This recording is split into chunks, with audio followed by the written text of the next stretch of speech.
प्यारे दोस्तों नमस्ते। आइए हम सुनते हैं भोलेनाथ जी की एक रोचक कहानी। कहानी का नाम है गरीब मोची ने बनाया शिव जी के लिए जूता। आइए कहानी की शुरुआत करते हैं। कहानी अच्छी लगे तो कहानी को अपने दोस्तों के साथ शेयर जरूर करें। एक समय की बात है, भगवान शंकर कैलाश पर्वत पर भ्रमण करने के लिए निकले तो रास्ते में उनकी भेंट देव ऋषि नारद से हुई। बातों ही बातों में देव ऋषि नारद ने शिव जी से सच्ची भक्ति के बारे में पूछा। नारद जी बोले, क्या महादेव आज भी आपको लगता है कि धरती पर सच्ची भक्ति का महत्व है? क्या आज भी लोग निस्वार्थ भावना से धरती पर देवताओं की भक्ति करते हैं? शिव जी बोले, हाँ देव ऋषि नारद, आज भी मेरे बहुत से भक्त निस्वार्थ भावना से मेरी पूजा अर्चना करते हैं और ऐसे बहुत से भक्त हैं जो मुझ पर आस्था भी रखते हैं। यह बात सुनकर नारद जी बोला, क्या प्रभु मैं आपके इस तरह के भक्त से भेंट कर सकता हूँ जो आपकी निस्वार्थ भक्ति करता हो? उतने में महादेव जी बोले, क्यों नहीं, मैं तुझे मेरे एक परम भक्त माधव से मिलाता हूँ। माधव मेरी बहुत भक्ति करता है, वो मुझ पर बहुत ही विश्वास करता है। माधव शिवपुरी गांव में रहने वाला एक गरीब मोची है। वो अपनी पत्नी गीता और अपने 2 छोटे बच्चों के साथ रहता है। माधव बहुत ही गरीब है, लेकिन उसे विश्वास है कि मैं एक दिन उसके सारे दुख दूर कर दूंगा। शायद माधव की भक्ति की परीक्षा लेने का उचित समय ये आ गया है, इसलिए अब मैं उसकी सहायता अवश्य करूंगा। नारद बोला, यदि माधव परीक्षा में असफल रहा तो? ये बात सुनकर महादेव बोले, यदि आपके मन में उनके प्रति कोई संदेह है तो आप भी उन्हें परख सकते हैं। नारद जी बोले, हाँ प्रभु, ये उत्तम रहेगा। ठीक है, जब आपकी आज्ञा मिल ही गई है तो मैं पृथ्वी लोक पर माधव के पास अवश्य जाऊंगा।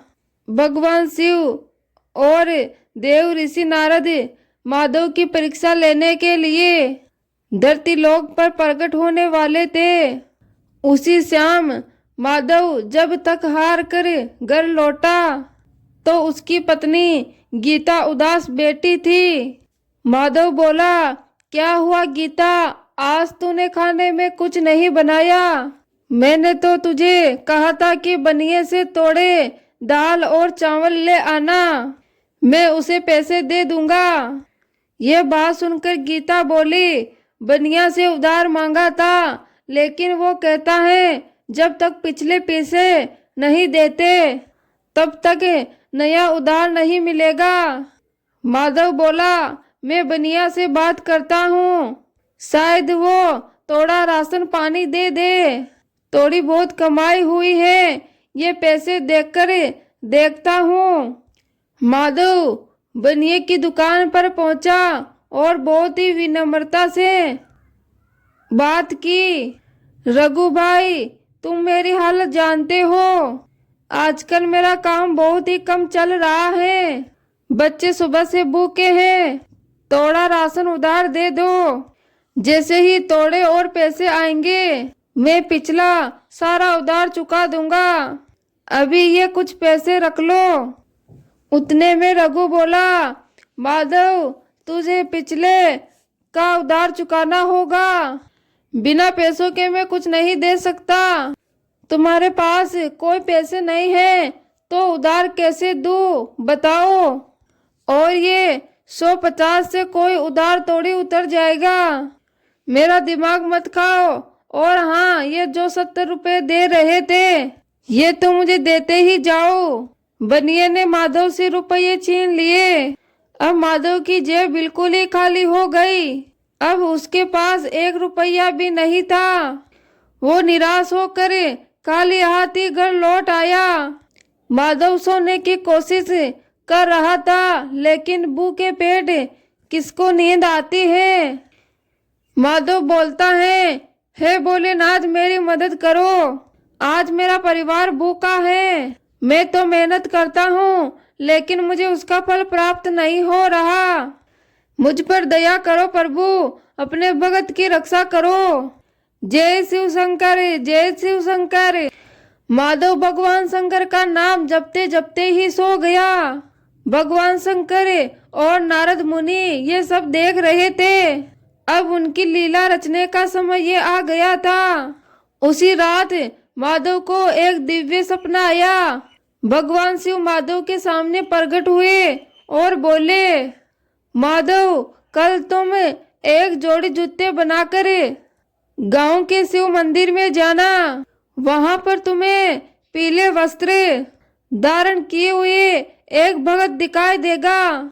उसका नाम नीलकंठ होगा। तुम उस भगत को ये जूते दे देना। तुम्हारे इस कार्य से मुझे अत्यधिक प्रसन्नता होगी और माधव मेरा आशीर्वाद भी तुम्हें प्राप्त होगा। तुम ये समझ लो कि जूते मेरे लिए ही बना रहे हो। इतना कहकर शिव जी वहां से अंतर्ध्यान हो गए। माधव ने आंखें खोली तो वह हर्ष और आश्चर्य से भर गया। उसे बहुत खुशी हो रही थी कि साक्षात भगवान महाशिव उन्हें जूते बनाने के लिए कह रहे हैं। अगले दिन सुबह जब माधव सोकर उठा तो वह बहुत ही श्रद्धा और मेहनत से जूते बनाने लगा। देखते ही देखते माधव ने बहुत ही सुंदर जूते बनाकर तैयार कर दिया। जब जूते तैयार हो गए तो माधव जूतों को लेकर मंदिर जाने लगा। माधव मंदिर पहुंचा तो उसने इधर उधर देखा, शायद कोई पीले वस्त्र में नीलकंठ नाम का कोई व्यक्ति दिख जाए। तभी नारद मुनि ने लीला रची। वे तो माधव की सच्ची भक्ति की परीक्षा ले रहे थे।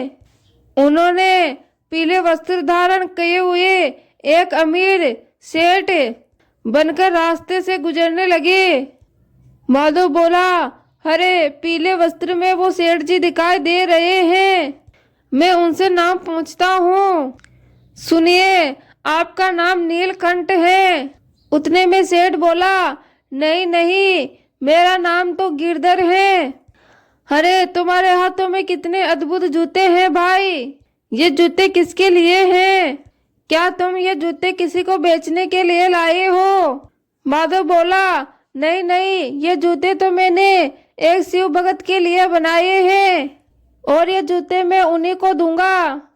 गिरधर बोलता है, ये जूते बहुत ही सुंदर हैं, तुम चाहो तो मैं इसके बदले तुम जो मांगो वो दे सकता हूँ। तुम मुझे ये जूते बेच दो।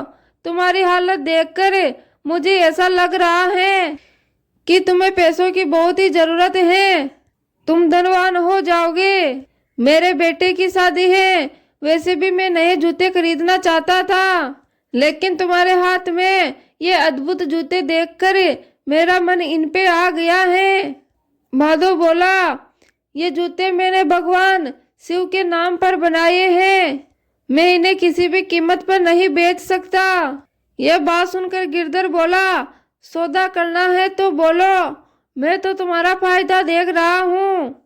मैं तुम्हें इनके बदले लाखों रुपए देने के लिए तैयार हूँ। माधव बोला, चाहे आप मुझे इनके बदले कितना भी धन दे दे, लेकिन मैं ये जूते नहीं बेच सकता। मैं तो यहाँ किसी की प्रतीक्षा कर रहा हूँ, मुझे ये जूते उन्हें ही देने हैं। मैं इन जूतों की बेचने की बात नहीं कर सकता और ये जूते मैंने शिव जी की आज्ञा से बनाए हैं और उन्होंने मुझे जैसा कहा है मैं वैसा ही करूँगा। गिरधर बोलता है, कैसा पागल इंसान है भाई, पैसों की जरूरत है। सौदा करने वाला इन जूतों के बदले लाखों रुपये दे रहा है, फिर भी तुम ये जूते मुफ्त में एक भगत को देने के लिए तैयार हो, वो भी एक साधारण से सपने के लिए।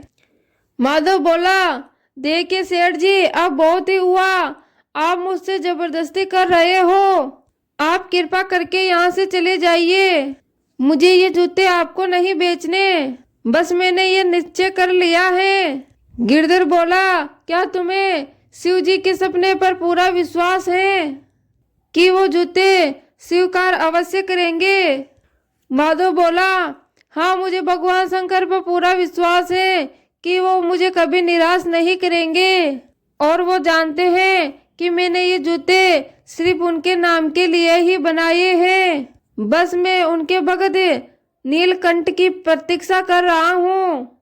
बस ये जूते मुझे उसी को देने हैं। उतने में गिरधर बोला, तुम्हारी भक्ति सच्ची है माधव, भगवान शंकर ठीक कह रहे थे, तुम उनके सच्चे भगत हो। महादेव, अब आप प्रकट हो सकते हैं। मैंने आपके भगत की भक्ति को परख लिया है। माधव की भक्ति जीत गई प्रभु, और अब नारद मुनि अपने असली रूप में आ जाते हैं, और उनके साथ ही भगवान शिव भी प्रकट होते हैं। माधव यह सब देखकर हैरान हो जाता है। भोलेनाथ बोलते हैं, माधव, तूने अपनी भक्ति की परीक्षा में सफल होकर दिखा दिया कि तुम मेरे सच्चे भगत हो। तुम्हारी श्रद्धा और समर्पण को देखकर मैं अत्यधिक प्रसन्न हूँ। नारद जी बोले, हे प्रभु, आपका भगत वास्तव में बहुत ही सच्चा और ईमानदार है। इसके इतने धन की कमी होते हुए भी आपकी सेवा से मुंह नहीं मोड़ा। माधव की भक्ति बहुत ही सच्ची है। माधव बोला, प्रभु, आपके दर्शन पाकर मेरा जीवन धन्य हो गया। ये जूते स्वीकार कीजिए, ये जूते मैंने आपके नाम के लिए बनाए हैं। ये जूते आपके लिए हैं प्रभु। शिव जी बोले, माधव, तुम्हारी कोमल भक्ति देखकर मैं बहुत ही खुश हूँ। मैं सदैव इन जूतों को अपने पास रखूंगा। ये जूते मेरे भगत की तरफ से मेरे लिए अनमोल चीज है। मैं इसे स्वीकार करता हूँ भगत। आज से तुम्हारे जीवन में कोई कमी नहीं रहेगी। तुम्हारी भक्ति का फल तुझे अवश्य प्राप्त होगा। नारद जी बोले, धन्य है प्रभु, आप धन्य है, आपकी भक्ति अपरंपार है प्रभु। नारायण नारायण। माधव को आशीर्वाद देकर भगवान शिव और नारद मुनि वहां से अंतर ध्यान हो जाते हैं। इसके बाद माधव का जीवन बदल गया। उनकी गरीबी समाप्त हो गई और अपने परिवार के साथ खुशी से जीवन जीने लगा। प्यारे दोस्तों, ये है भोलेनाथ जी की एक रोचक कहानी। उम्मीद करती हूँ आपको कहानी पसंद आई होगी। पसंद आए तो कहानी को लाइक, कमेंट और अपने YouTube चैनल को सब्सक्राइब करें। धन्यवाद।